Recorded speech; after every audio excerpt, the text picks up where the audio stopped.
Hello, Steve. Hello, Joe.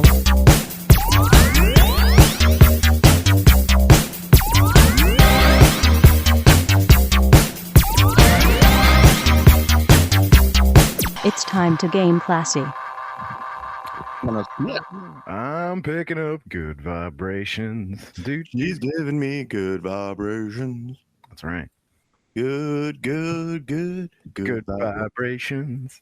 Great scene in Vanilla Sky.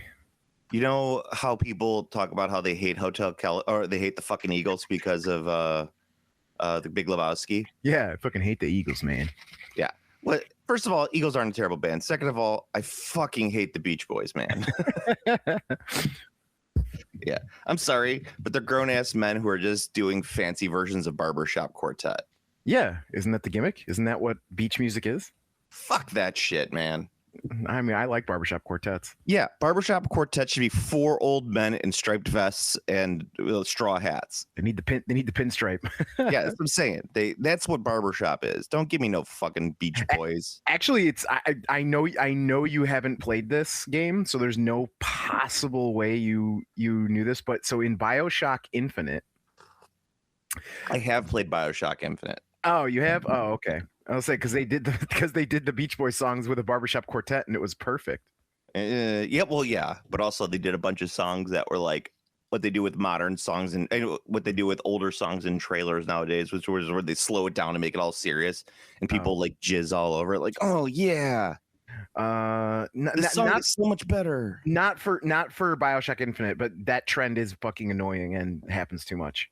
No, BioShock did a bunch of those things too, where they would take a song and change it. No, it had an original. Oh well, I mean they changed the songs, yes, but not that specific like slow down. Like no, they did like a couple that were like that, where there was like they would do some like serious version of a poppy song or a poppy version of a serious song. Yes, that's true. Fuck all that noise.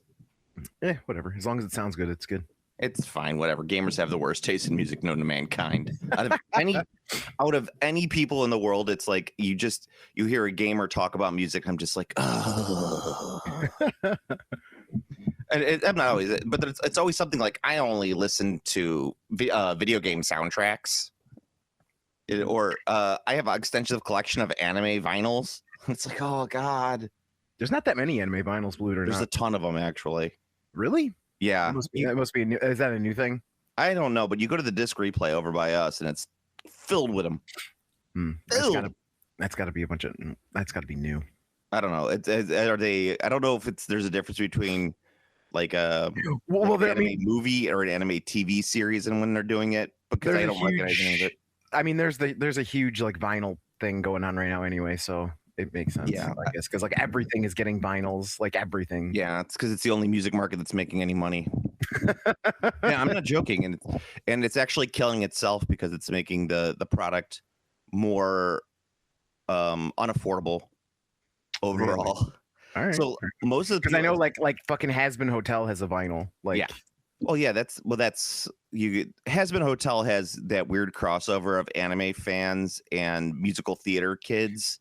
Oh, I just meant like for like, because I mean that's the newest thing I could think of that has a fucking vinyl for sure. Well, but that's what I'm saying. Like that's the reason why they put that out is because you have a weird crossover of anime fans and musical theater fans. Two genres of people that I just fucking annoy the shit out of me. But I can't do vinyls, man. It's just it's such a hassle. I mean, I like it, but I have a collection of stuff that's from the 60s through the 90s. I do have some modern stuff, which sounds really nice. But once again, it's like one of those things where it's like you could either buy a shit ton of it or you could buy like 2 or 3 of the really good ones, Mm-hmm. Like I know people shit on Mumford & Sons, and I'm not like the biggest fan of them, but their first album debut on vinyl has one of the best mixes I've ever heard. Fancy. I know. Yeah. In other words, and also like kids nowadays are not even buying vinyl to play. They're buying vinyl to collect. Yes, that's what I mean. They're putting it on their wall. They're putting it on their wall. Yeah, they don't even have record players. It's true. Which I do recommend. Yeah, you get 1 or 2. You seem like a big boy. You get a pipe. Sit there, listen. If you have vinyls, it seems odd to not have a record player. Yeah.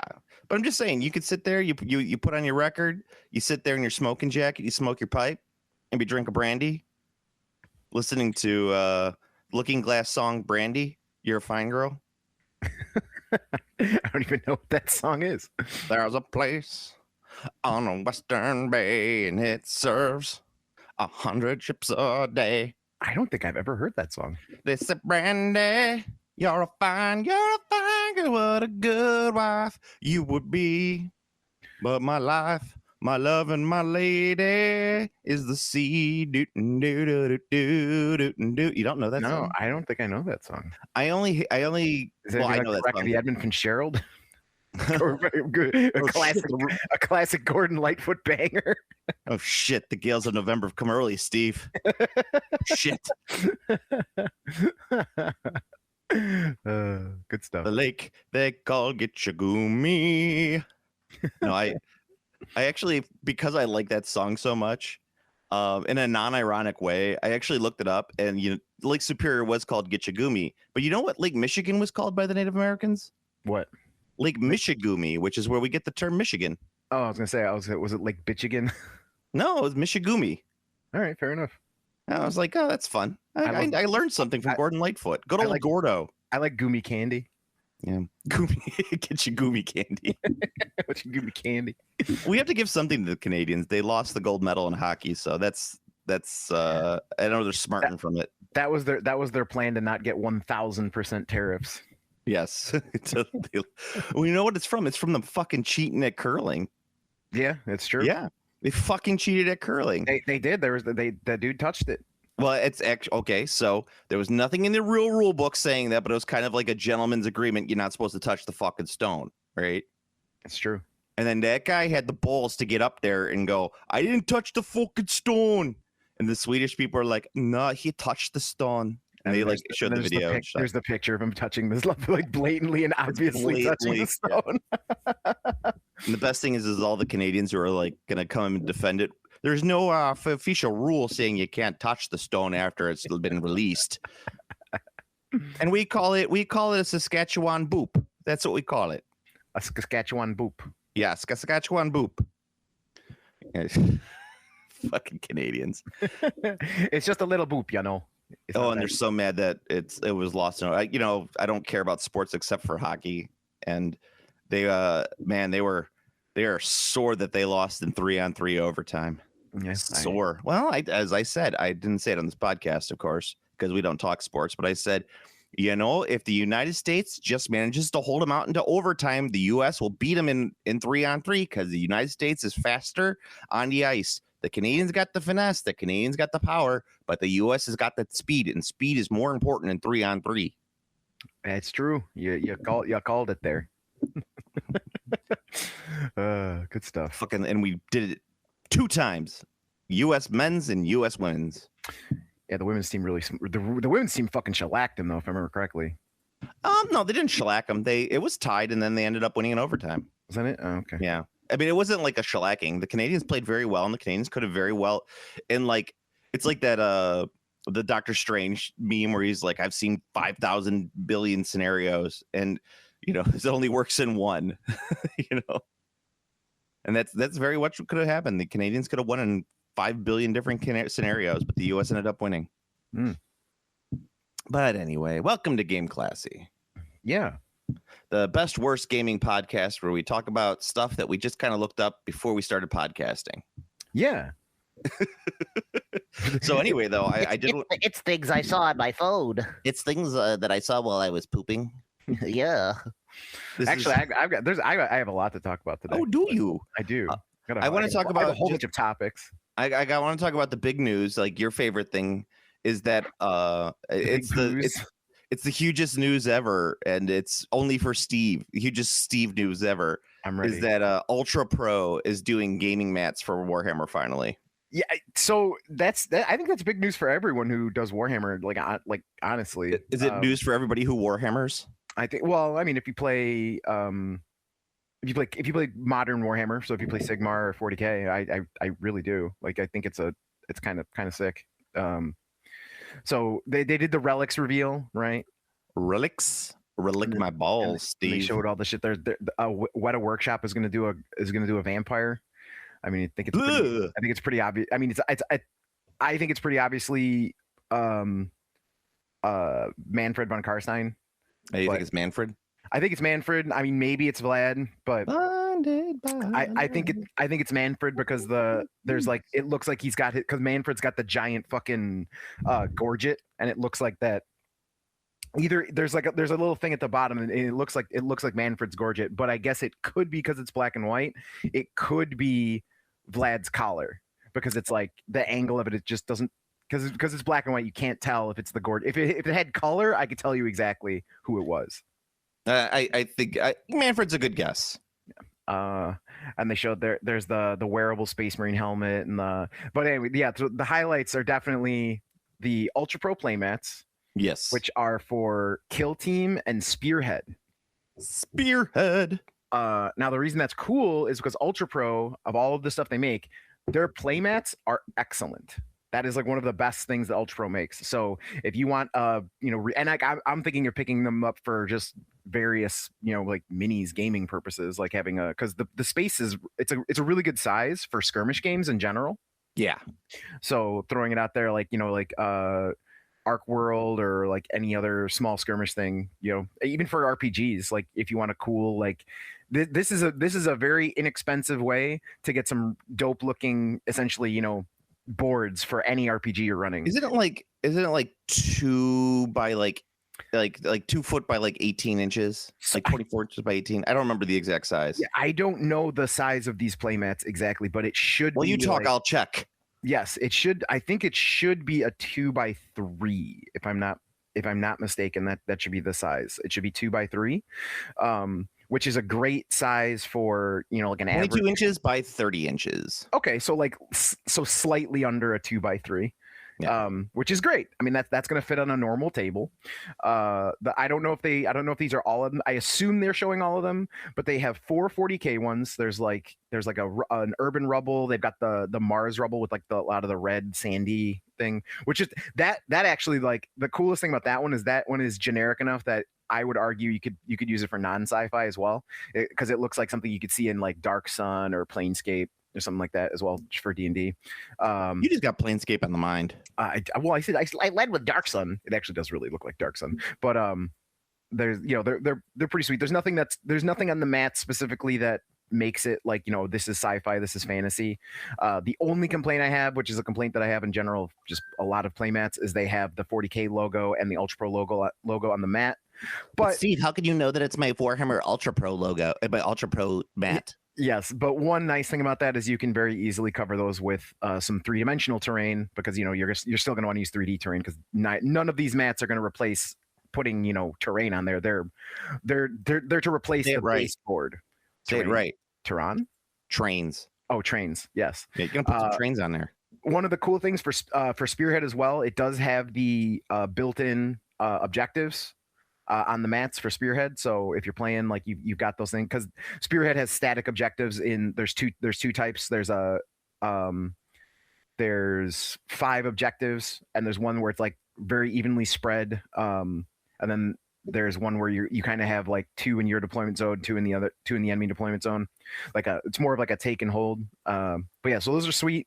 Very exciting to see those mats. I don't know, I think they're dope as fuck. Oh yeah, they look fantastic. I mean, if they did them for Warcry, I might consider buying one, but I don't know what the Warcry size is. It's the same size. Oh, well, just grab the Age of Sigmar ones. That'll work. But the Age of Sigmar ones have those giant fucking baubles on them. I don't want those. But they look cool. No, they don't. Oh, I mean, they look cool if you're doing Spearhead, but to Warcry, no, those don't look cool. Those look dumb. I think they look cool. Yeah. So stop making Spearhead a thing, Steve. It's never going to happen. I know it's never going to happen, which is a goddamn shame, because Spearhead's really cool. It is. I don't get it, man. I think Spearhead's awesome, but I know it's not a thing. I know it won't become a thing, but I really wish it would. I think it's more of the what's the word I'm looking for? I don't think it's Spearhead itself. I think it's just Spearhead Age of Sigmar. I just think that Age of Sigmar is so already niche that you can't make more niche things of a niche thing. Yeah, maybe. You might be right. I think they're fucking sick, man. I think it's fucking sick, man. It is. It's cool. They are cool. And it's like the fact that they're actually doing nice. So remember a couple months ago when Games Workshop put that strike out against all of the Etsy sellers and all that nonsense? Mm-hmm. So what we're seeing right here is the end. Like all of this stuff for the Relics release is the end game of why they did that. Because you look right, a couple underneath it, and you see the official Warhammer fucking water bottles, which are literally just the exact same water bottles that people were selling on Etsy with Cricket fucking decals put on them. Mm. Yeah, these are probably nicer, and the decals won't wash off if you put it in the dishwasher. But yeah, no, I imagine they'll stick. Yeah, or you could finally get your Ultramarines banner to put up in your game room. Yeah, no. The one thing I do think is really cool is the propaganda posters. The metal ones. Yeah, the metal propaganda posters are really cool. Like the wanted for patricide, and then like the Hellbar is watching. I think those are pretty cool. I think they could have picked some better designs, because I'm kind of like, what the fuck are these things? There's a lot. So there's a lot more designs on the actual page. So if you are interested in that kind of, if you are interested at all, please take a look on the actual page, because there's a lot more available than they show, because they only show 3, but there's like 40. There's a fuck ton. You can get yourself your Sons of Horus banner. I could get a Sons of Horus banner. It's true. However, I'm married with 2 children, so I don't have to worry about getting laid. So I don't have to put up my Sons of Horus banner. That's fair enough. Yeah, I mean, Yeah. you would have to be bashing away the trim with 2 clubs, a club in each hand, In each hand to keep all that strange away.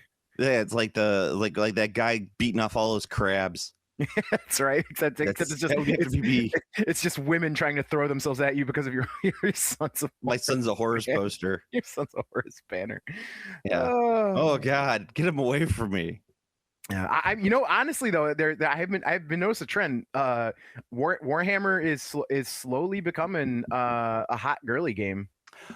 Yeah, there are parts of it.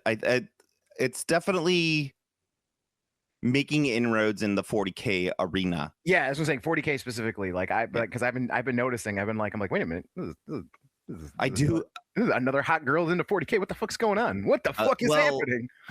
Well, I mean, like, let's be honest. We've been doing this podcast for going on almost 13 years at this point, and right now what I'm seeing is a lot of influencers, but not influencers, but I don't know what the proper term is. You would probably know it because you're more internet entombed.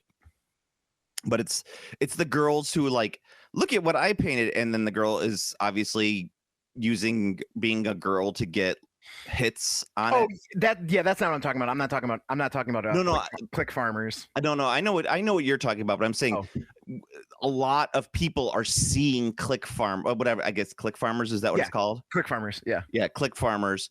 And I think that's actually having a positive impact on women because they're like, oh, girls do this sort of thing. Yeah. And it's actually a really fun hobby, painting, Yeah. And especially, and I always did the subtype of there's a massive amount of trans girls who play 40K, which I think is great. I think it's like a huge meme. I saw there was a reasonably viral post I saw. It was this girl. She's like, hey, me and my girlfriend are about to get up to something nasty, and they're like, she's like, yeah, do you know what we're gonna do? And then it just cuts to a guy, and he's like, are you gonna play Warhammer? And they both just go, we're gonna play Warhammer, and he's just like, yay. It fucking cracked me up. Well, yeah, and it's the same kind of thing. Like I also really love the meme of Games Workshop being like, we have this whole faction of all female, of all females for women when they're playing this game. And then it's the girl, she just points to the pile of Tyranids and goes, bugs. Tyranids. Yep, Tyranids. I was just about to say. It's just like big bugs. Like, yeah, it's just like, yeah, you didn't need to. You like, I know you play Tyranids. I know. You don't need to tell me. I know. Yeah, you don't need to bugs. Bugs. Yeah, no, it's true. Like, don't you want to play the sexy elves, like it's space elves, like the other bugs with teeth? Bugs with teeth. Yeah, that was I think I did I share the demographic thing, or did we talk about the demographic thing? I don't remember. Okay, so there's a very I'll see if I can find it. It's been a while, but there was a very funny post Kevin sent me. It was a guy or lady, I don't actually know, but this person compiled using Reddit and the subreddits that different people were following by 40K faction to get a demographic of who plays which factions. It's hysterical. Like reading it and you're just like, yep, because it's like what commonalities do these players have who are drawn to specific factions in each subreddit. It's great. I'll post it. There's like the funniest one is orcs by far, because orcs because a lot of them you'll see that they'll have like political leanings. Like people will be like, this like what is it, blood angels. Almost all blood angels players are fascists. I play Blood Angels. Hey, I'm just telling you. I'm just telling you what this. I'm just telling you what this non. I play Blood Angels for 30K. So maybe that's different. Yes, no, this is 40K specifically. It's funny. Yeah, no, you'll see it. It's great. I haven't played 40K in 20 years, so can't really. It doesn't really count for me. Yeah, no, it's funny. It's just like because it's like Blood Angel players. It's like they were on like the Blood Angels players were on conservative. Like it has the list. It's great. I will find this because it's it's such a fascinating read. It's very funny. But the one that was great is the orcs is like there is no through line for orc players at all. The only thing that orc players in general have in common is they all enjoy orcs. That's it. Of course. It's just the most myriad the best. Yeah, it's just like he's like there is no through line. There is not enough consistent, like they're everywhere. The only thing that's connecting all the orc players is they like orcs. You see, speaking of that there is a new orc book coming out called Words of the Wa, the miniature book of orc quotes. I did see that. I wonder if they're going to use a bunch of the stuff.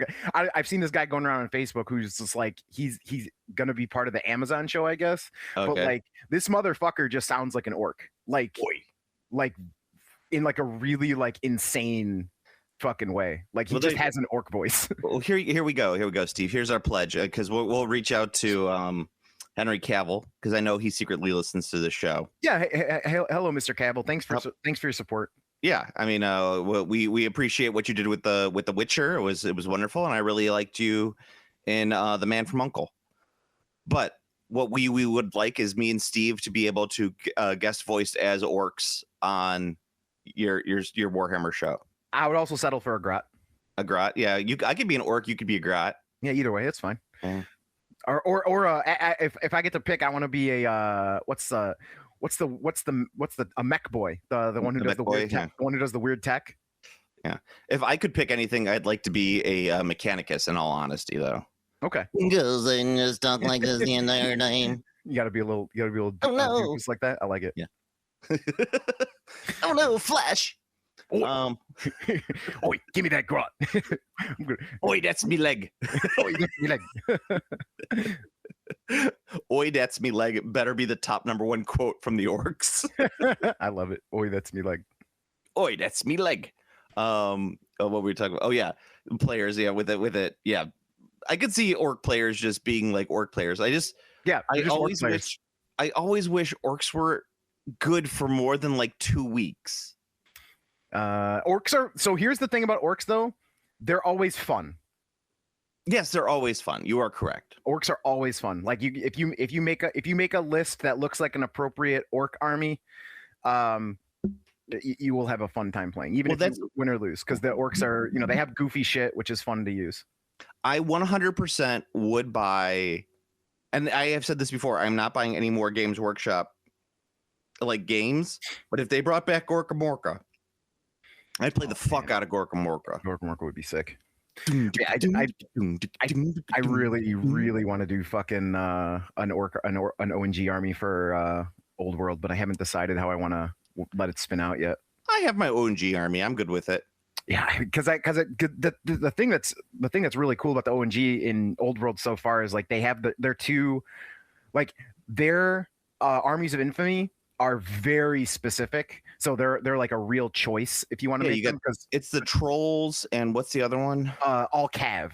All calf. Yeah, so it's trolls and then a fuck ton of chariots, and because they're Four the boys only- chariots. Yeah. Yeah, and also the only way to have a Black Orc war boss on a chariot is that army of infamy. You can't do it. There's no. It was it was actually so in demand. It was in the FAQ. They were like, "Is there any way to take this in outside the army of infamy?" And they're like, "No, it's only in that army of infamy." Yeah, there's a reason for it. I saw a battle report done with the troll army. It did not do well, but it just looks like it's fun. Oh But- yeah, I mean your entire army's stupid. It's gonna have problems. Yeah, it's one of those things that I really like with the old world, and that it's one of the few, like the troll army in particular is what I'm talking about. Is because I was talking with you about, could you do a old world army with Age of Sigmar figures? And it's so prohibitively expensive. I don't think it would be that bad for the troll army, to be honest. Yeah, the trolls aren't terrible, but you do need a lot of them, and those box set for the trolls aren't cheap. Yeah, because I'm trying to think, because The undead army that I was pricing out was Yes. ridiculously expensive. That's what it is. It's if you are looking for if you need a normal infantry base, the amount of infantry models you need to make a Warhammer Fantasy Regiment versus the amount you need versus an Age of Sigmar regiment is bananas in difference of cost. Yeah, the Skaven is better priced. Yeah, also the Skaven get the buff if they were in the starter, so you You can get the find starter. Yeah, you get all that stuff from the starter. It really helps out. Yeah, and you can find the sprues for sure. Spruce. You want to So anyway- spruce it up. Spruce it up. Anyway, also we have to talk about the other best thing from that release for the relics, which is the plushy fist. I was just about to say, is it the Power Fist? It's the plushy power fist. The Plushy Power Fist is amazing. Yes, I love it. It's something that I imagine some weird like Zoomer sex toy, the plushy power fist. Yeah, I I'm not 100% on that, but definitely the younger crowd, it looks like something like where she's like, I'm gonna bring out the plushy power fist, and you're like, what? Yeah. All right. Okay, I'm too old for this. I'm into it. Let's go. I like the Plushy Power Fist. But aside from that, everything else in the release is kind of just lame. I think it's just garbage. Yeah, most of it's just garbage. But yeah, no, there's a couple. The couple standouts. I mean, I like the plushies in general. I'm a plushie fan. Yeah. And I'm indifferent to most of it's like I'm indifferent to. Yeah. But like I like the plushies. Oh, of course, the more Warhammer Fantasy Roleplay. Yeah, that's the new edition that they're working on, though, right? Yes, yeah. Everything is in pre-order. Like I've got my thing down for the collectors for all like the for the I thought you're doing the old world. I am doing the old world fantasy roleplay, but that is what all of these books are for right now. Oh, okay. So the old world stuff is Cubicle 7. Yes. Okay. I think Well, because old world is technically separate from the fantasy role play. Because I think that the systems are going to be different. there is. So hang on, I gotta look at the newest edition is the one that I am. Well, because from what I understand, the the Cubicle 7 one, doesn't that use the D100 system? And then the old world is using D10s. I'm not 100% sure on that. That's me pulling Yes. shit out of my ass. Well, so there is. I think it's the same. Okay, so they're both called. Okay, there is Warhammer Fantasy Role Playing, Yeah. and then there is Warhammer the Old World Role Playing Game. Yes. So Warhammer Fantasy Role Playing, you are correct. That uses the D100, the classic D100. That's the classic system. Yes, the classic system. Everything is D100. It's the game that you are well aware of. That is still being made and supported. They are also making Warhammer the Old World role playing game. That's the one that I'm going all in on. Yes. And the reason I think it's so cool is it uses a D10 dice pool system. Yeah. And I that's really yeah. like that system. I like that system more than the percentage one, simply because I've said it a bunch of times, but my issues with the Warhammer Fantasy Roleplay system is that it really felt like there was no gradient to advancement. It was like early game, everyone misses, including the enemies. Fucking everyone misses. Like every combat would be like the enemies whiffing and the players whiffing, and then there's like a jump where like it's not like, oh, they suddenly start, doing a little bit better. It's like there's a big jump and suddenly everyone is hitting, including the enemies. It's a very odd. It's actually I've read that if you scale it down to a D10 system for the percentages and just round up, it actually becomes much easier to hit earlier on. And once you get later on, if you start increasing the percentage, like the percentage dice to the D100s, it becomes a lot more interesting to play. That makes sense. And I think that the old world role playing game is just doing that for you by default. Yes, and I kind of, that's what I'm kind of seeing with it. I'm not 100% sure on that. I don't know. Once again, talking out of my ass. I don't play these games. I mean, I sent you the PDF. Yes, right? you did, but I don't play these games. I just keep on saying that. Fair enough. When you say that, people are just like, he doesn't play these games. And then it's like, I'm sorry, it's my first day. Got it. Yeah, no, so I'm very excited about the old world role playing game. I think it's really cool. I'm very much anticipating that release. They've been tweaking it too. They've been updating the book, because the PDF they released was not the final version. It's also not the one that's being printed as a physical book yet, because they were doing tweaks and fixes as people were finding things that didn't work, or I guess there was like a couple things where the rules weren't finished. Like they were like, hey, this rule ends. And like, what do you mean this rule ends? Like you started talking about this rule and then like you didn't conclude. It's just and they're like, oh, well, we'll fix that. So they're doing all those little tweaks and stuff, which is cool. They're updating the PDF pretty often and free. And then once they have like a final version, they're gonna push that to print, and that's what's actually gonna come out. So I'm eagerly anticipating that. I'm eagerly anticipating it. Mm-hmm. I do love my heart is still in second edition Warhammer Fantasy Roleplay. I just love that whole design for it. It's like it warms my soul to look at those books. Oh, I love the look. The look is really good. I mean, and the play style wasn't terrible. It just, yeah, you're right. It was a hard game to play. Yeah, out the box, you got to do a lot of tweaking. Yeah, and that includes actually tweaking with drugs. Yes, also true. Yeah. So you can play Skaven. Yes, they are offering a starter box set for the old world as well. One thing I wanted to point out with the newest releases that they talked about is the clothing, like the LARPing gear that they have. I wanted to show you something that I found on the website here. I'm going to send it to you really quick. Oh, I'm ready. Yeah. I wanted to point these out that this exists. Oh yes, the Warhammer LARPing gear. That shit is no, but this one piece of LARPing gear in general I just sent to you. Oh hell yeah. Oh, I want to get that. Like that just doesn't look healthy. I want that. I want that. For those who don't know, I just sent Steve the Warhammer Imperial trousers. Type C blue. Well, and that's just all of them are like that, including the Type A, B. Interesting note. Or Type C, any of the Type C colors, yes. Every size but medium is sold out in that. Yeah. But if you really want to show off your massive package, does that prove my theory that all Warhammer players are either twinks or fat? There is no one who's of an average size. no one of average size in this. Yes, of course. Well, I don't think anyone of average size exists in the United States. Yeah, everyone's either a twink or fat. Yeah. Everyone is either a twink or Walmart. So you might be right. I don't know. Yeah. I can't say for sure. So I mean, the LARPing gear is fine. I mean, it's actually not that crazy expensive. The prices are good. I mean, they're decent. Having seen cosplay prices for like other stuff, I would argue that the Warhammer stuff that this what is it called, Bergschneider? Yeah. The Warhammer stuff that they're doing is extremely affordable compared to other.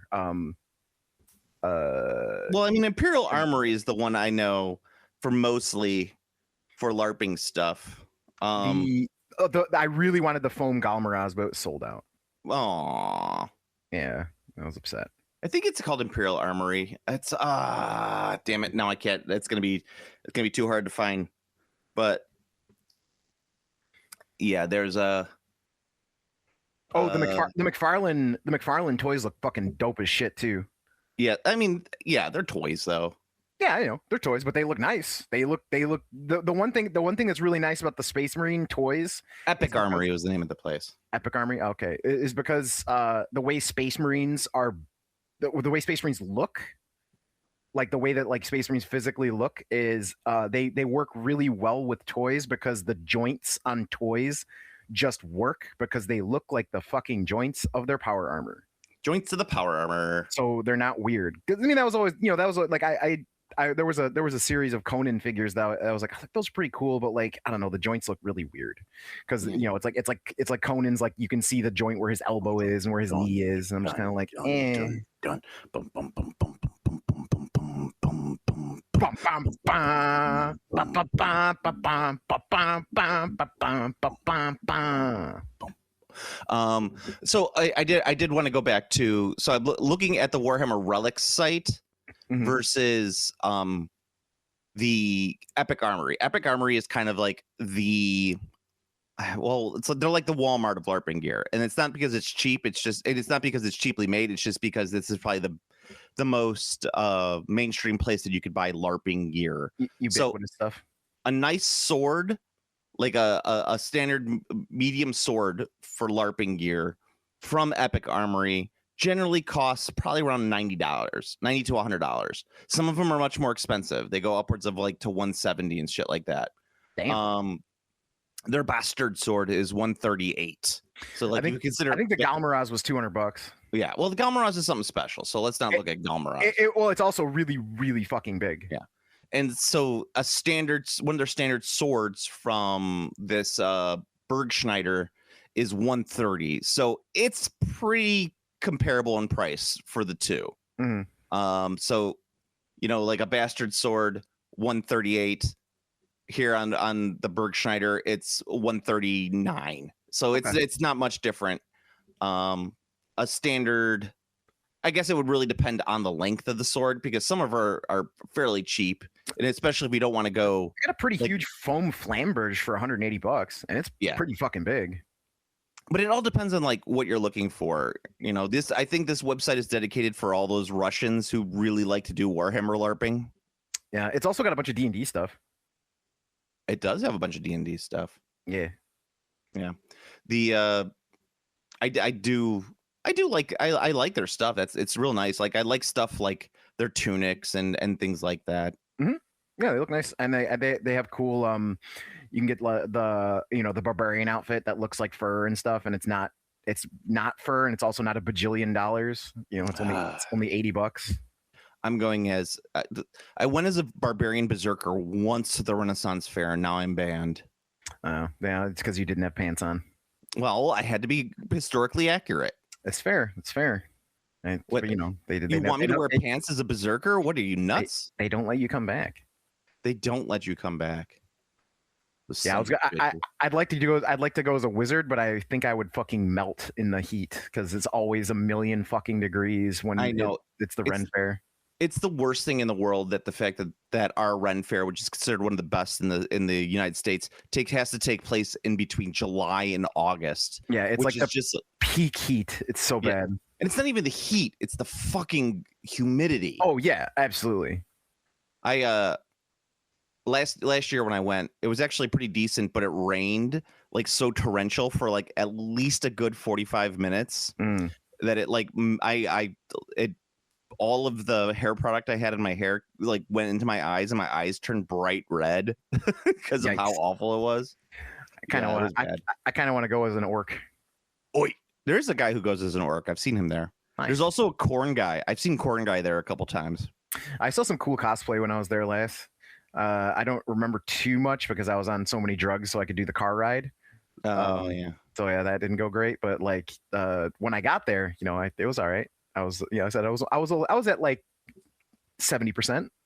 Yeah, I mean that's all you need to be. I'm usually at about like 70 to 80%, but that's because I'm on different types of drugs than you. Fair. It's like I'm on drugs too, Steve. They're just for different reasons. Yes. No, I was able to. I was able because it's not like other places. Like I don't have to go in anywhere, so like it's easier for me to be around people when I'm in an open air space like that. I usually when I go, I dress in my full Highlander outfit.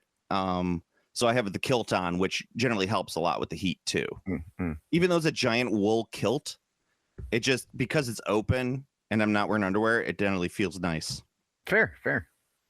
There's also because I'm on I'm on painkillers because of my back, and I'm also doing massive other stuff too. Sure. It's a fun day for the Renaissance Fair. By the way, if you guys have never been to the Midwest Bristol Renaissance Fair, you should go at least once. It's a blast. If you have a shot, it's good. Now, and no matter what anyone tells you, don't see the mud show. The mud show sucks. It does go on forever. Yes, there's gonna be guys hawking at you to try and get you to go to the mud show. Rest assured, the mud show sucks. Probably the best thing that you can do is do like a pub crawl there. That's usually the nicest thing to do. Yeah, they do got the pub crawl. There's also like dudes who are like actually making swords and shit there, which is cool. Yeah. When I went there, I bought a pretty big selection of vegan soaps. Ooh. I usually get handmade vegan soaps. So they smell really nice. Usually I get beard oil there. Oh yeah, because there's a beard oil seller who is fairly, I don't want to say cheap, but is much less expensive than the beard oil you'd get at like a salon or something like that. Yeah, and a lot of them it is their like that is what they do. Like they go from like fair to fair selling the shit. Right. So like that's what this soap lady does. She's like that is all she does. She's like, I make soap. Like that's my career. Like I make fucking soap. I make all sorts of different scents of soap, different types of soap, different textures of soap. And she's like, this one has, like, she was like explaining all the reasons why like different things are in there. And she's like, it's not just like, she's like, I don't have this one of them had sesame seeds in it. And she's like, so the sesame seeds aren't there for scent or anything. What they are is because they're abrasive, but they're not going to break your skin. So this is really good for, like, she explained all of the reasons for all of her different soaps. And I was like, damn, Stop eating my sesame cakes. Yeah. Soap is a lot more in depth than I thought. Well, actually, I was just reading about how millennials are killing soap. So right. We don't. Our generation doesn't use bar soap anymore. So. Oh, I see. I switched to bar soap. I love bar soap. I think bar soap is so much better than the goo. I agree, but that's also because I'm a man and I just like the only soap I ever use is lava. So no, because actually the one thing I did get from this lady, the big piece of tech I got is a soap bag. Ooh, a soap bag. I've seen those. So a soap bag, for anyone who is not familiar, is literally a not leather. It's not leather. I don't know what it's natural. It's a natural material. It's like hemp, right? Isn't it usually what it is? It's a lot of times it's hemp. There's different ones, but you stick your bar soap in it and then you wet the bag and then you rub it and then the soap comes out and you rub the bag on your skin and that gets the soap out. It's like a natural loofah. Yeah. Well, not a natural loofah. Loofahs are natural, but it's like a loofah. Yes, it's like a loofah for bar soap.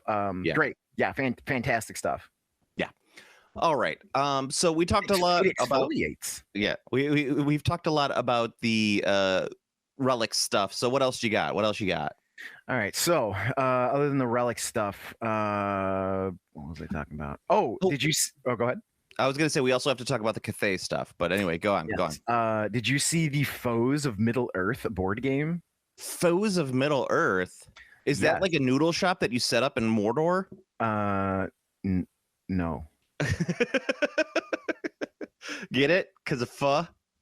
Yes, I get it.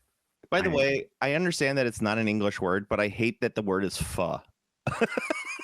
I understand. I completely know I am in the wrong, but I hate that it's pho and not faux. It is odd that it's not. How I can say it. No, well, I totally understand people. I am in the wrong on it, and I get it. No. I have a very specific and very weeby thing about this. Is like the thing that's odd is that I think it's just because there is no English to Vietnamese conversion like that with the language. So like you just have to, because I don't know how. actually don't know what it looks like in Vietnamese because I actually don't know now that I'm saying it's this, I the don't know what problem is Vietnamese the looks like. anglicized version of the word should be. I'm saying anglicized, not the French, because I believe it's the French that took the word and put it as PHO. Yeah, I think like so. in anglicized, it should just be FA. Yes, I think that's correct. Or FUH. Pho. Yeah, that would work too. Like Yeah. if we just did that with, I think the world would be. I think I would be a much happier person. And that's what it is because like a lot of the other stuff is just is anglicized a little bit better, I guess. So yeah, it is odd that it is. Anyway, PHO. let's get off this thing where we're gonna get put on some sort of anti-pho list. I'm not anti-pho. I'm pro-pho. Although actually, I much prefer spring Ramen? rolls. Oh. Spring rolls. Yeah. If I'm getting Vietnamese food, I want Vietnamese spring rolls because they use that rice paper. Oh my god, it's so fucking. I'm just, you know what? I don't like the rice paper. I'm gonna say out there. I'm gonna be the type of person. I'm gonna be that Norman Rockwell painting of the guy standing up, and underneath it, it's gonna say, "I think that they charge too much for soup." Yes, like $15 for soup is kind of out there. But I'm sorry. I am not spending that money on soup. I don't care if you give it a fancy name like pho. I get the spring rolls. They're $2 a spring roll. They're not fried. They've got the gooey rice paper. I love that shit. If I'm getting Vietnamese, I'm getting banh mi. I mean, want a nice banh mi. You get a nice, pork nice sandwich. Yeah. I get a tofu. I get a tofu banh mi every so often. Yeah. I mean, yeah. If you're vegetarian, you get the tofu. I just enjoy the banh mi. I don't like the jalapenos on there, but that's only because I am incredibly white and I have an incredibly white stomach. I get the extra jalapenos. It's just good. Yeah. Anyway, back to oh yes, Fuzz of Middle Earth. Fuzz of Middle Earth. Yes. So, yeah, I just recently heard about this fucking thing. I'm looking at it now. Yeah, it made $600,000 so far with 11 days to go. Goal was only 50,000, which I mean, I'm sure that's a fake goal. Like most. Oh, that's incredibly fake goal. Which most Kickstarters are a thing. Now, but here's the thing. That doesn't even cover the license. Now here's one thing I have to say about where maybe it's not 100. Maybe it's not that far off of a fake goal because I actually looked at this game, and so this game is really, really appealing for a lot of reasons. Because so one of the things I dislike about board games, I've said a bunch of times, is there's too much fucking bullshit in the goddamn box. It's true. You open it up and it just explodes with bullshit. Yes, there's too many fucking figures. There's too many fucking doodads. This one is very fucking light on the figures, which I really like. This one has a lot of cards, but that's like the way that the game works. It's a card-based game. Yes, and it basically you just get tiles up the ass. A lot of tiles, a lot of cards.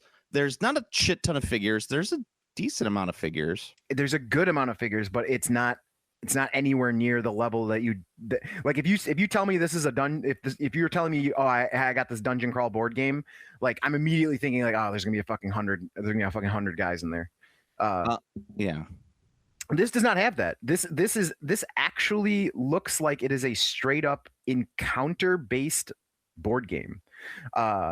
I really like the way it looks. It looks very organized. That's another thing. You know me and my dislike of these sprawling dungeon games. It's just everything is squares. Everything is very, very. It looks very streamlined. It looks very organized. The tiles are 3x3s.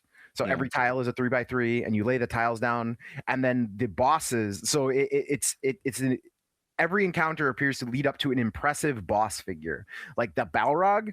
That Balrog looks sick as fuck. Yeah, and also Saruman on the tower, also sick as fuck. It's very, very cool. I'm going to say this. I'm looking at it. It looks interesting. I'm not saying that this is something that I would be like. I'm like, yeah, fuck yeah. And no, it definitely looks interesting. I hate the fucking art. I'm gonna be honest. Oh, like the actual like the 2D art? Yeah, the 2D art on the cards. And also I think that the minis, I don't know where the fuck they got these mini sculpts from, but they're obviously 3D sculpted. Not a huge fan. And also, if you're gonna put those up there, don't do like AI paint jobs on them because that just looks shitty. Like you should have got someone to actually paint them. The 2D art is definitely very Western comic booky. No, it's not even Western comic booky. This is like deviant art run through a couple filters. Nah, that looks straight up like I have seen IDW comic books that look exactly like that. Well, IDW, I'm like, I'll give you that, but yeah, not Marvel or DC. So Western indie comic book. Yeah, I'll give you. What the Western indie comic book is just deviant art. Let's be fair. I mean, but as I'm saying, it doesn't. It all depends on what you're going for. Like, definitely. I don't want to like how I put it. Like, this would probably be a game for a game player who loves Lord of the Rings style games. Yes. It's like there's nothing really in it that's like tickling my fancy. Yeah, this is not. This is not for mini, like minis game guys. This is for people who are interested in a board game. I think it looks like a very, very good dungeon crawl that's not a dungeon crawl board game. Yeah, I think that what you like about it, and I'm gonna go out on a limb and say what you like about it is also it has a limited play space. Yes, 100% for a dungeon crawl, which is a big deal. Yeah, definitely, it's interesting looking. I also like the way the attack cards work. So it's no tables. You use a deck of cards, and you flip the card, and the card shows you where the enemy's attacks go. Oh, which I really enjoy because that gives you. I'm a big. That was the one thing I thought was really, really good about the Dark Souls minis game is the bosses would get their deck, and the deck would be randomized, but only once. So I'm going to make the assumption that this game is also doing that because the deck would be randomized, but only one time. And the reason that's important is because if you died against the boss in Dark Souls, you would try again, and the attacks would come at you in the same order that they came at the first time you tried the boss. So it really added to like you could actually plan tactically around it not just being like, okay, well, we know he has these many random attacks, so who fucking knows? Let's just hope that hope that he doesn't throw this attack first. We're like, no, we know what attack he's going to throw first because it killed us. Yeah. So I'm hoping that it does the same thing. Something similar with this is where it's got either a set order for these attack cards, or like I like if it's purely random every time, I very much dislike that because that eliminates the tactical aspect of the game. So this is one where like the discount is not super significant for the Kickstarter. So this is not something that I would like jump in on the Kickstarter. This is something that I'd actually like to see played before I would, because I mean it's not cheap. The all in. No, this is a very, very expensive set. Yeah, the all in is $350. Yeah, and you do get everything. It's not a shit ton of minis. I think there's 6, 7, 8, 9, 10, 11, 12, 13, 14. There's like less than 20 minis in the entire thing. Though, to be fair, you get the Balrog, Treebeard, and Orthanc, which are massive. Yeah, Orthanc's a foot tall. So yeah, that's pretty sick. Yeah, and the Balrog is a very large figure. It's actually a better looking Balrog than the current GW one. So yeah, the Balrog is sick as fuck. Like the Balrog looks great. Like Balrogs don't have wings. Out of all of the minis they have, the Balrog looks the sickest. Yeah, and all the stuff looks really nice with it. I'm just saying that for myself, I'm kind of like meh, but that's just me. 350 bones for all of that is a lot. Yeah, no, it's not cheap. And so for me, like I would look at it like and I would like, I'd like to see this game played before I would make a purchase of that level. But it definitely looks appealing to me in the sense of like, I like it looks very promising to me. It looks like a game that I would like if it played out how it appears to have. If it plays as it presents, I think I would very much like it. Yeah, I agree. But I can't know that until I see it played. So this one is one to watch for me. It's like Chekhov's Kickstarter. That's right. It's gonna kick that start. All right, what else you got for me? Let's see. Universal Distribution, which was formed from the remnants of Alliance. Yes. Just picked up Stonemaier Games for the US Hobby Channel. So y'all might see more accessible Stonemaier games in your local game store because of that. Stonemeier's huge still. What else? Oh yes, my OSR journey. I had some interesting revelations about the OSR and the OSR movement and just like things I was checking about because I got it in my head because I was playing Baldur's Gate 3. As I said, I got sick. You finally got to play Baldur's Gate. Yep, yeah, because I was sick. I wanted to play D&D, and I was excited to go play D&D at your house, and I got fucking sick. And I was just fucking snotting and just fucking garbage. I slept for like 15 hours on that Saturday. It was bad. And I was like, well, I can't do anything because I'm like basically incapacitated. So I'm gonna start playing Baldur's Gate 3, and I start playing it. And Baldur's Gate 3 is as far as I can tell, I mean, I'm not an expert on it because I've played it a few times, but it seems to be a pretty much 1-to-1 5th edition experience. Like all of the like feats and builds and skills, like it all seems to be pretty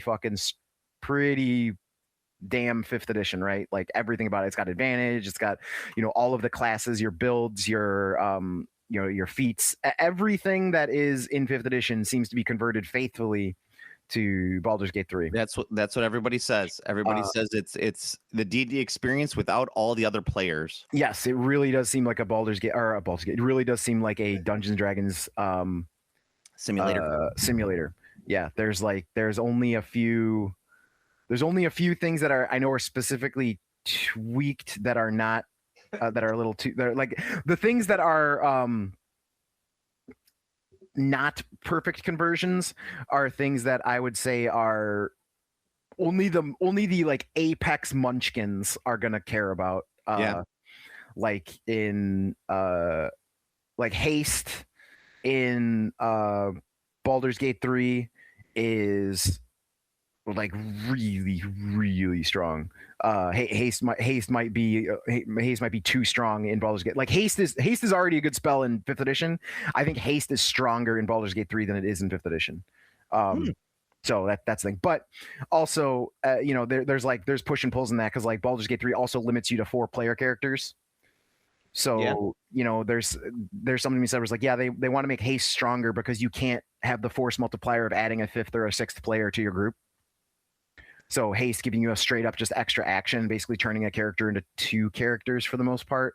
It's a little less like, okay, it's like I can see the design intent for it because if you play on the higher difficulties for Baldur's Gate 3, the game is fucking ball crunching. Like it's really fucking hard because enemies do not fuck around. Like they will use every bullshit thing you can think of. Like it's impressive how bullshit the fucking higher difficulty is. Like you'd better be very well versed in 5th edition, like to the nth degree if you're playing on the highest difficulty. Like you need to have a cheese build for some of the fights because some of the fights are fucking brutal.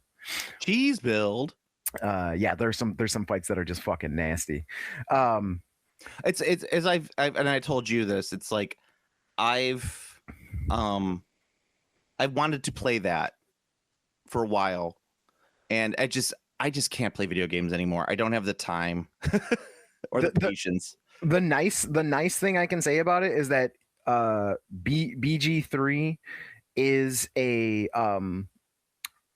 very easy pick up and put down game because it doesn't have any like muscle memory. Like if you know how to run or play Dungeons and Dragons 5th edition, even casually, it's not like it's a game that you can't put down and pick up. So if it's something you want to just throw like an hour at every so often, I think you could have a really wonderful time playing it. The only criteria for that is that it definitely would prefer you have a beast of a PC. Yeah, probably because the graphics are fucking crazy good. Or just play it on PS5. Is it on PS5? I think it's on PS5. Yeah, if it's on PS5, then yeah, do that. Yeah, I mean, I've been contemplating picking up a new PS5 because I've been getting back into getting actual physical movies. Mm-hmm. And I know 4K is huge, and I don't really have a 4K player yet. And I know PS5s can support 4K, so I kind of want to get a PS5. And I've also heard that they're doing a new version of Rock Band, and so that's like, oh man, I really want a new version of Rock Band. Yeah, I can see it. Or Guitar Hero, I think is what they say, not Rock Band. And I love me some Guitar Hero. Yeah, Guitar Hero. Guitar. So I know, but I don't have the time. I have so much stuff I need to do. Yeah. Well, I said that the one nice thing that about Baldur's Gate is you can put in a little bit of time here and there. Yeah. I mean, yes, for sure. So what else were you saying about OSR? Yes. So that's how we all so started off with this. yes. So, but it got me thinking about like builds and seeing how people talk about how they play Baldur's Gate 3 and like the munchkining that like some of the fights require. Like I was just talking about how some of like the really high level fights are pretty nuts. And I realized I was like, you know what? I think fucking 5th edition is too goddamn complicated. Like, I think it's actually too complicated of a game. I think it's too bloated. I think there's too much fucking shit in it. I think every character has too much bullshit they can do. There's too many. That's where I will agree with you. I think that every character has too much bullshit they can do. There's like why does every character have like a million different types of actions? Like there's like you've got like bonus actions, and then there's all this other shit that can let you get extra bonus actions, and there's your standard actions. There's like dash and like there's so much fucking shit. Yeah, like I don't necessarily agree with that. I think that there are far too many spells.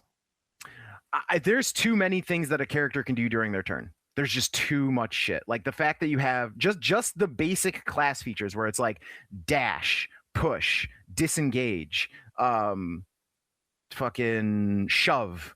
Then there's and of course then there's the list of bonus actions. There's just too much rules in the fucking game.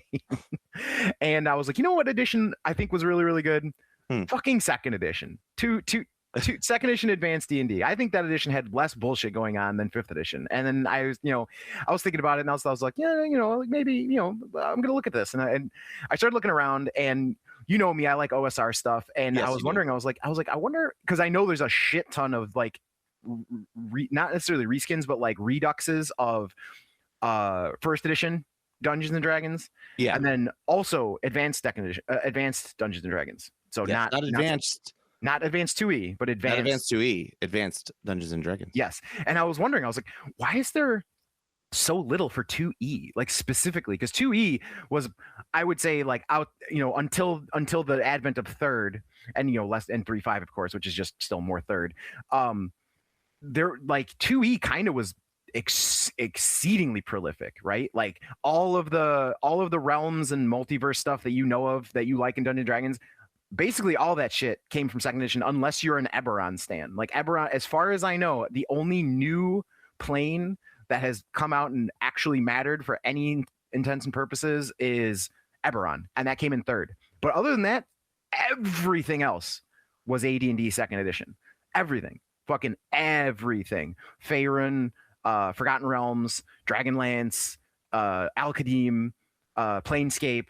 Like it was all 2nd edition. I was like, wow, 2nd edition was really prolific. I'm surprised that there aren't a bunch of reskins for it. Like, because there's a shit ton of, there's multiple companies doing multiple versions of every other version or edition. And I'm like, this is so weird. Even 5th edition has its own reskins. There's 5th edition simplified versions. There's like, it's called like A Torch in the Dark or something, which is essentially a very bare bones 5th edition that only goes up to level 9. And removes a lot of the bloat and the special stuff. It really like tones it down. It makes it less epic and more about dungeon crawl. And so I found that there is one, and I picked it up. It's called For Golden Glory. And I was reading about it, and in doing this, I was like, holy shit, because I was looking at the rules, and I'm like, this just seems like 2nd edition. That's kind of strange. Like there's no real like changes that I can see in this. Like it's all 2E stuff. And then I started following some discussions about For Golden Glory specifically and about 2nd edition, and the universal consensus for Dungeons and Dragons 2nd edition or Advanced Dungeons and Dragons 2nd edition is that the edition for itself, not getting into edition debates, but its incarnation is perfect. Because the only thing that For Golden Glory does, which is, as far as I know, the only advanced 2nd edition conversion game is I don't even know what to call it because it's not conversion, is it reorganizes the rules into a more digestible and useful reference book for modern gaming. And like, using the PDF, it's like, same thing. And then you can thumbing through the book is as easy as going through the PDF, because everything is like annotated, and the reference, the index is God tier. And then it also has every errata and rules change that 2nd edition had ever made, and it put it into the core rules. So if there was something that didn't work in second edition in the core book, or was left out, or was broken, or was errated later, even from sources like Dragon Magazine and Dungeon Magazine, it's built into For Golden Glory. So it is the ultimate replacement for your second edition core book. And by that, I mean, it's a strict replacement. So that means if you have the For Golden Glory core book, you can get any straight up second edition supplement you want and just run it. You do not need the second edition core rules. This replaces the second edition core rules completely because it is the second edition core rules. Okay. There's nothing extra that you need. And I thought that was fascinating because I really look, because there's like, you can find 10 different revisions of original D&D that are, you know, in print now from new companies. You can find 20 of AD&D. You can even find revisions of third ed. You can find revisions of fourth ed. There's multiple versions of every other edition except for 2E. This is the only one I could find. And I was just kind of impressed. I was like, holy shit. And I was like, maybe it really is my edition of Dungeons and Dragons. Well, yeah, I mean, I think I've said it before. I really think 2E was the most comprehensive, like actual the best Dungeons and Dragons. But I also think that that's the Dungeons and Dragons I grew up on. So when I think Dungeons and Dragons, that's what I think. Mm-hmm. But I do think it's a very, very solid game. But yeah, you are correct in your entire assessment that 2E was incredibly bloated with so much material, but that was a byproduct of how the game was designed to come out. Like, right. You had to keep putting out stuff in order to make money to keep the company going, right? Which is eventually why it failed. Yeah, there was just too much shit. But the nice thing about it is that the core rules themselves not bloated at all. Super simple. Especially like comparing it to 5th edition, it's like a joke how much easier things are. Like, you want to play a fighter in 2nd edition? Cool. What can your fighter do? Well, things that you imagine. So like, you can like say like, yeah, I want to kick a table down there. You can just do that. Like, they don't need rules for that. Like, you can just do it. And then also, like, in terms of pure mechanics, what are your fighter mechanics? Well, you can shoot shit with a ranged weapon, or you can hit shit with your sword. Yeah. Done. Like, you don't need to worry about any of the other bullshit that comes up in 5th edition. Like, all of the like extra features, because that's the thing. Everything in 5th edition, and this started with 3rd edition because of all the way they did skills in 3rd edition, where everything became mechanical. Yeah, well, 3rd edition is where it leaned heavily into player play, and we've talked about this, where you get all your little mechanics and fun shit that you get, and a million billion skills. Billion skills, yeah. Because skills didn't exist in 2E other than classes, and the only class that really had it was the thief. And the thief had 4 skills. It was traps, pickpocket, climb, and like one other thing, but very, very minor, and it was a percentile based thing. Yeah. So yeah, there was no like, if your paladin wanted to convince someone, it was on you to convince them as the player, like role play your fucking paladin, convincing them of a reason. Like, that's the whole point of role playing, is like, and I know like people make the argument of like, well, my character is more charismatic than I am. I'm like, okay, well then don't play a charismatic character. Like, yeah. If you're not charismatic, like you don't think you can talk your way out of shit, why are you playing a character that can talk their way out of shit? Because you're not talking your way out of shit. You're not playing that role. You're fucking rolling a dice. Yeah, it's the thing is that Dungeons and Dragons eventually gamified mechanics and yes, gamified role playing. Gamified, yes. And you can't. It's. And I some ways agree with the player, Steve, in that yes, you're not charismatic, because I do know most D&D players. The problem is that, do you want to play Dungeons and Dragons? Do you want a role play game, or do you want to do an improv game? Because the idea, it's a very, very thin line for what you're talking about, right? I'm not saying improv. Yeah. I'm not saying act it out.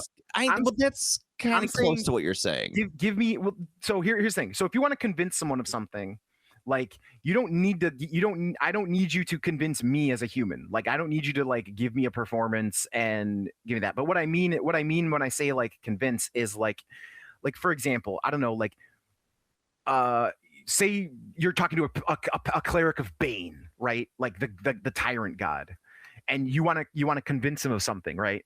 So in 5th edition, it would be, roll your persuasion check, difficulty 25, like very, very gamified.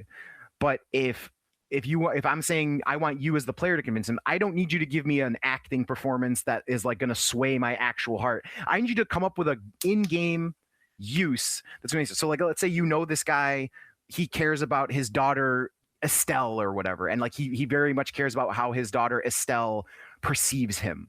So you as a player can be like, does Estelle know you're doing this? How would she feel about you? like that kind of thing. Like that is what I'm talking about. Like use stuff that is in the game about the characters, about your character, or another perfect example. One of the things that always bothered me about skills, especially with like arcane, religion, those things like that. Like if you're playing like a very devout cleric of your god, if you go by the rules as written, and if someone's like, what does a tier have to say about this? And you're like, well, make a religion roll DC 10. Okay, I rolled. I got a 3. I got a 6. Okay, well, guess what? Your character doesn't actually know what your god thinks, even though you're a devout cleric of tier. Like that's stupid. Like instead, that should be something that the DM guides that player through and be like, as a cleric of tier, that his stance on making a pact with this type of entity would be completely unforgivable. Or like that Tyr is a pragmatic god and would understand that you need to make such compromises to win. However, you would be warned not to trust who you're making this deal with. That kind of stuff. Like just build that shit into your speech, to your game. You don't need to make people roll about it. Yeah, I can see that.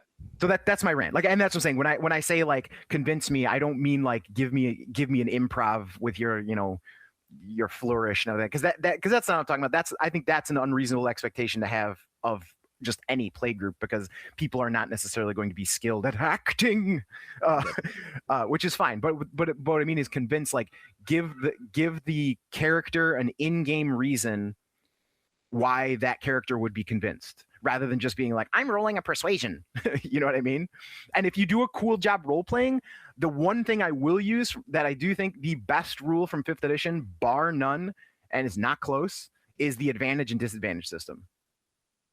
That is phenomenal. Like that is something I will use for every edition of Dungeons and Dragons, no matter what. It is a very nice system. It's so easy to give, and so easy to pass out that bonus or penalty.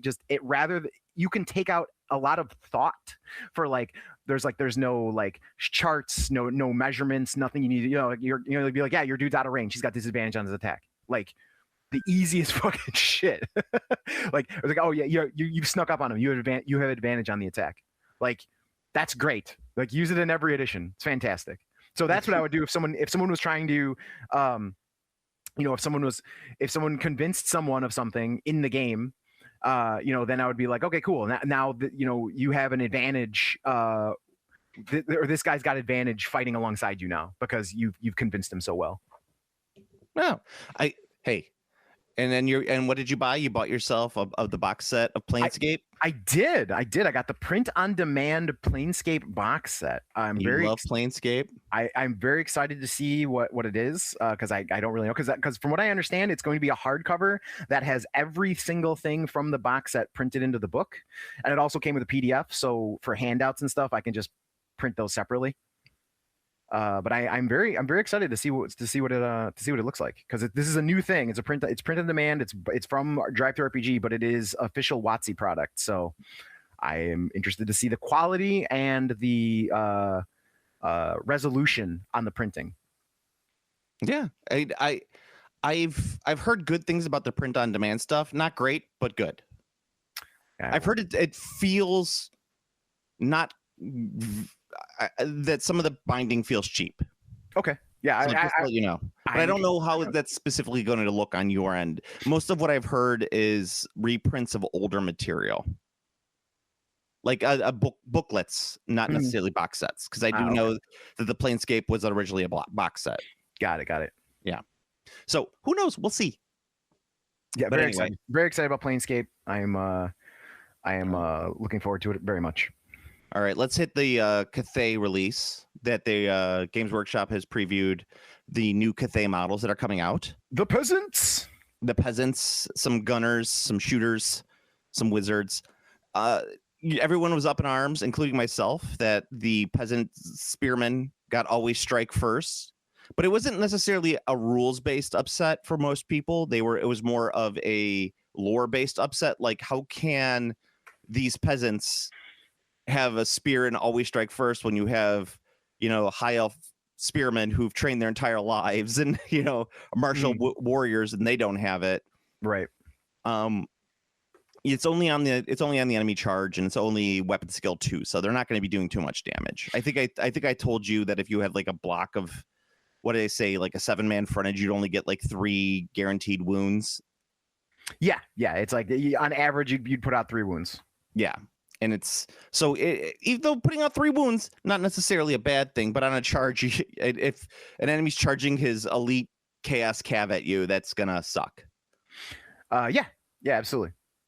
Yeah. I personally prefer the Bretonnian peasants who have the stubborn with the when you get your little Grail monk in there. Mm-hmm. Yeah, I think stubborn is much more effective in that situation. But yes, I think I like the way the peasants played out in the end, because it seems like they're going to be a good target for buffs, and they're not going to be something where it's like my army's 200 peasants. Like it seems like it's got that handled, which I like. Well, let's be fair. It probably will end up being that. I don't think so. Computer, print 500 peasants. Print 500 peasants. Yeah. It's whatever. That's what you're gonna see on there. The models look great. I do think that Games Workshop has over designed the Cathay models after playing with some of them for a little bit, which is unfortunate.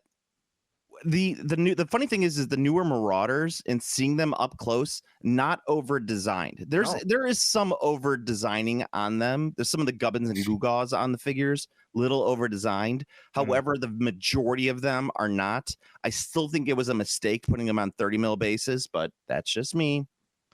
The Cathay, I think, are over designed. They're a little too funny. They're a little too bitsy for something that you're going to want a lot of in the army. I don't want to paint all those details on 50 figures, if you know what I mean. Yeah, I would. That's one of those things where I hope the bits are removable or not, or they're not. Oh no, that's no. Awesome. Yeah, so, a lot of the bits are already sculpted onto the models, so it's like, why is there so much shit on these models? It's not terrible. The models are really gorgeous. They are nice. I really like their crane gunners. I think they look sick as fuck. Yeah. The long crane gunners are less good Giselles. Let's put it that way. Yeah, that's good. Yeah. But that was the big upset about that one. They have the new Arcane Journal is breaching the Celestial Wall or whatever it's called, something like that.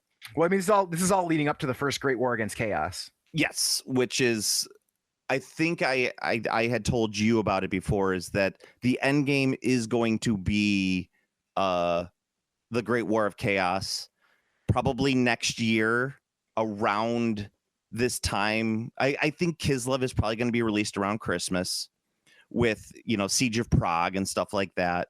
And then they're going to be doing their big event, which is the Great War of Chaos. And then the next edition is coming out next summer. Yeah, that means there's going to be Asabar Cool. Yes. The Anointed. And I also heard that there's going to be a Chaos soup list with Chaos Warriors, demons, beastmen, all together, maybe even Chaos dwarves. That would make sense. I mean, I hope they do Asabar. I mean, if they do Great War against Chaos, they absolutely have to do Asabar Cool. But it would also make sense for him to for his list to be that list. Yeah, because he was the ever chosen before Arcane. Yes. Like, in case anyone who doesn't know who Asabar Cool is, like, he was the ever chosen before Arcane, and they talk about basically what's his name, Ulrich the Pious. Or not Ulrich the Pious. What the fuck's his name? Oh God, why can't I fucking remember? Magnus the Pious. Magnus the Pious. Yes, thank you. Yes, Magnus. This is the dude who Magnus the Pious fought. So yeah. That's the big. That was like the big fight before the 6th edition era of fantasy was Magnus the Pious versus Asabar Cool, and they talk about him a lot. And Tyrion's involved, so like this would be a way to throw Tyrion into the old world rule wise. I think that's something that Games Workshop has been holding off on, is putting in a lot of specialized characters from this time period. I'm with you. I don't feel like this edition needs a new update, like a new edition. No, it doesn't really. I think that what they did when they did that update fixed most of the problems, and I think doing any sort of update any sort of rules change other than edition change, I should say, other than taking everything that was in the most recent update and putting it into the rule book again. Mm-hmm. I think that's the only thing you need to do. Yeah. They have the ability to smoothly, consistently update this game without ever doing an overhaul because of the way they released it. Like, for example, if they want to do a new edition, quote unquote, all they need to do to update every army at the same time is to do. I think I mentioned this before, but because they did the Forces of Fantasy and the Ravening Hordes, and because of the way that the arcane journals are written, they could release Forces of Fantasy 2nd edition. And that's the only change they need because then what it'll do is it'll update the profiles of all of the stuff that all of the other books already reference. So if you update the Forces of Fantasy and you change, Tomb King skeletons in there, when I take my arcane journal, Tomb Kings, and I make a Tomb Kings list out of there, the rules I'm going to reference are the ones from the Ravening Hordes book. They're not the ones that are, or I'm sorry, I said Forces of Fantasy, but Ravening Horde 2nd edition. It doesn't matter that like I have my arcane journal would technically be quote unquote 1st edition. I'm referencing rules that are in that like updated core, and they don't need to do an overhaul because the game is fucking damn near close to perfect. There's only like a few little hangups left that like, and the hangups that are left, and I think I'm not in the minority here, are just tweaking. Like spell casting values are a little messed up now because they overhauled magic in a good way, but because of the way they overhauled magic, a lot of spells are too high of a casting value now, which maybe that's what they want though. That's the thing. Like I can't, that's the biggest thing whenever we talk about games and game edition and all this stuff, like you can never really 100% say this is too high because what is the designer's intent? Like is the spell too high? Do you feel too high? Maybe talk to the designer. The designer's like, oh, that spell's too strong for it to, like, that spell is strong enough that I don't care if you get it off less than once a game. Yeah. If that's their intent, that's cool. But maybe I think there's some spells that they maybe need to readjust the power level of, because there's some that have a really high casting value and they aren't as impactful as their casting value would lead you to believe. And then there are other ones that have the same casting value that are very impactful. So that's where I would say the tweaking would need to be looked at. Because if you want to have the stronger spells come up less often, having them as a higher casting value is fine, but then there's spells that are not as strong that have the same level, which you should probably look at and be like, maybe reduce those. I mean, yeah, as I say, there is not much that you need to change with this edition.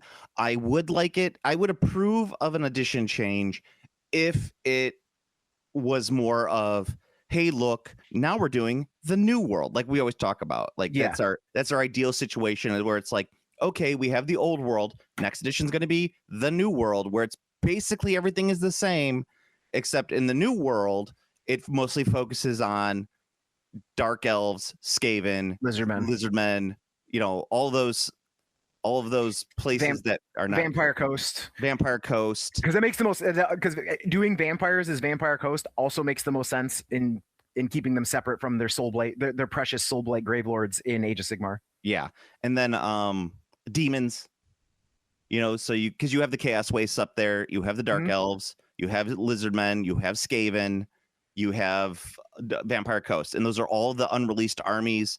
Pretty much all of them have gotten their updates. The only ones in that would be difficult to put in would be Chaos Dwarves and Ogres. Not saying it'd be impossible. I'm just saying that those would be the ones who are more difficult to do. Mm-hmm. Yeah. But anyway, it doesn't matter. I have heard from many Games Workshop employees, especially people who are a little further up, that the current release cycle is murder and death. So people it's really not good. Like no one is happy with it. Like the staff don't like it. The players definitely don't like it. The only people who currently like the current the release cycle are investors, but I guess maybe that's all that matters in the end. Yeah. We don't like that. Yeah. Anyway, do we have anything else we need to talk about for today? I don't think so.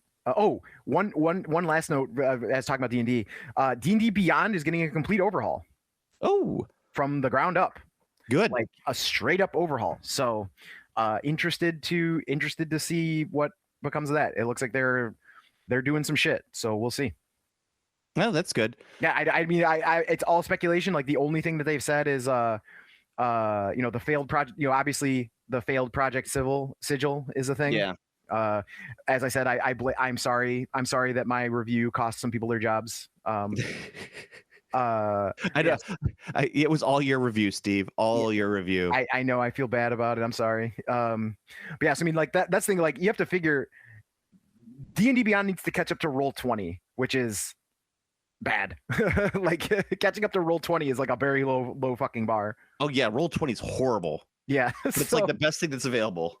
I know, which is so miserable. Like it's so, I don't know, man. Like I mean, Foundry is great. I have a paid thing to Foundry. Like I know Foundry is powerful, but using Foundry feels like I need to learn a goddamn coding language. Like that's like because Foundry can do everything.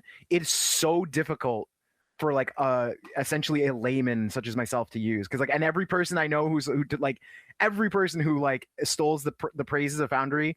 Either they're a programmer, they're in computers, or they know how to use Linux. So it's like, okay, yeah, like I cannot take your opinions at face value because you know how to get into the guts of these kind of things and make them work. I literally just want something where listen, I have yet to encounter a virtual tabletop where I can literally just, while playing, go onto a web browser, copy a photo, and paste it in a chat. Yeah. That is not doable in any fucking virtual tabletop. That's bananas to me. Like, yeah. I can do it in a fucking Discord chat. Like, why can I not do it in any virtual tabletop? It's crazy to me. Yeah, and in reality, I've had the D20 or Roll20 system, and I found that myself just having JPEGs works infinitely better than using a system designed for D&D. Right? It's so pathetic. Yeah, it doesn't make any sense. Like because they have it do all this shit, but they didn't start. It's like they started at a sprint rather than learning how to run. Yeah.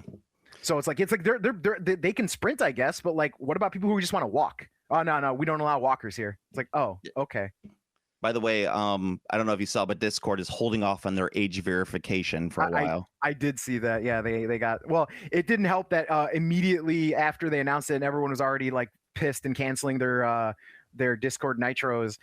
Immediately, the one that was storing all of the UK data got hacked and leaked. So all of the people who uploaded their faces to Discord from the UK got their information and data just completely leaked out. Yeah, I mean, seriously, 100%. It's like that didn't help. That didn't help the perception of things. No, I mean, and that's always the problem with the internet, is that no matter what, your information is going to get leaked. No matter what. Yeah, that's why you need to be fucking careful about what you upload and where, because like, it's what is it storing? Because the thing is, the internet is obviously nigh infinite. It's huge. It's massive. So your data, my data, your data, everyone's data is probably already out there, right? Like it's out there, but it's out there in disparate chunks. So like they might have your credit card numbers, like all of your numbers. They have your numbers, but they're missing your home address. They're missing the CCV code. There's something else they're missing. The problem is when you put your information into a very collated and very easy to exploit situation, like for example, uploading your photo ID as well as your face to Discord to look at Discord. That means that changes the game of when that data leaks, they have that as a paired set. They're like, this is the dude's face. This is all of his facial information. This is his fucking ID. I have everything now. I can link it together. It's not a missing puzzle piece. They have it all in one shot. So that's the thing when you're talking about data security, like what you need to be careful of is what you're uploading where simultaneously. Yeah. No, 100%. And that's why we're just going to use smoke signals from now on when it comes to Game Classy. Yes. Just look up to the skies, people. Look to the skies. I'm just going to I'm going to take my talk boy and I'm going to record us talking on a tape cassette and I'm going to upload that tape cassette. Just like Pluribus. just like Pluribus. I don't know if you watched Pluribus yet. I have not. I've heard it's really good. Yeah, I mean it's fine. It's my problem is that like most of the shows for Vince Gilligan, it's very, very bleak. Like even though it has its comedy moments and it's incredibly well done, god damn is it depressing. Yeah, I mean, I guess that's that. I was thinking because the only show I've seen of his, he did Breaking Bad, right? Yeah. I've only seen Breaking Bad. And I didn't think Breaking Bad was depressing. Did I? I thought Breaking Bad was really depressing, but that's I mean, I guess at the core level, like the premise is incredibly depressing. Well, yeah, and most of the outlines, most of the plot lines are very depressing. It's just basically like, well, it's. I mean, he turns evil. He turns bad. But what forced his hand is what makes it sad. And by the way, I would watch Night of the Seven Kingdoms, however you want to watch it, Steve. It's done and it's amazing. Okay. Yes, you will absolutely adore it. Okay. 100%. I guarantee you, I give this a Steve will like it stamp of approval. Okay. Is it pre or post Game of Thrones storyline? It's pre, but it has very, very little to do with anything in any of the other Game of Thrones stuff. You don't need to watch anything to know what's going on in the show. Okay, cool. Except for the fact that I think the only bit of information is that as of the show, the Targaryens no longer have dragons. Okay. Yeah. That's it. That's the only thing that you need to know. I heard that Targaryen show was good too. House of the Dragon, I like the first season. Second season was weak. Third season's coming out soon, so we'll see how that goes. Second season wasn't terrible. It just got a little boring and a little repetitive. Yeah. And that's there. There was some of the stuff was really good. I just think that Night of the Seven Kingdoms works because it's much smaller. It's much more centralized. Like there's only one character that you follow, and everyone in the show is incredibly well written and acted. Like they're incredibly likable. Even like the shitty people are incredibly fun to like. Nice. Yeah. So keep that in mind. It's also one of those shows where you could always say whenever a bad guy shows up, you go, "Oh no, he's hot." Baldur's Gate 3 has that going for it as well. Oh yeah. Yeah, like it's like why is everyone so fucking hot? I just always like that meme of "Oh no, he's hot." Yeah, it's great. Yeah, oh no, he's hot. It's a good one. All right, everybody. Go to the Game Classy Facebook page. It's the best way to get the link to the Game Classy Discord while it still exists. Dun, dun, dun. Best way, if you want to help out the podcast, the best way is to like, comment, subscribe on the iTunes, or you like, comment, and subscribe on the YouTubes once I put it up there. If you really want to get in contact with me and Steve, the best place is the Discord. We do post stuff up in there. I'm sorry, I've been off of it a little bit lately, but I've also been like really busy with other shite at the time.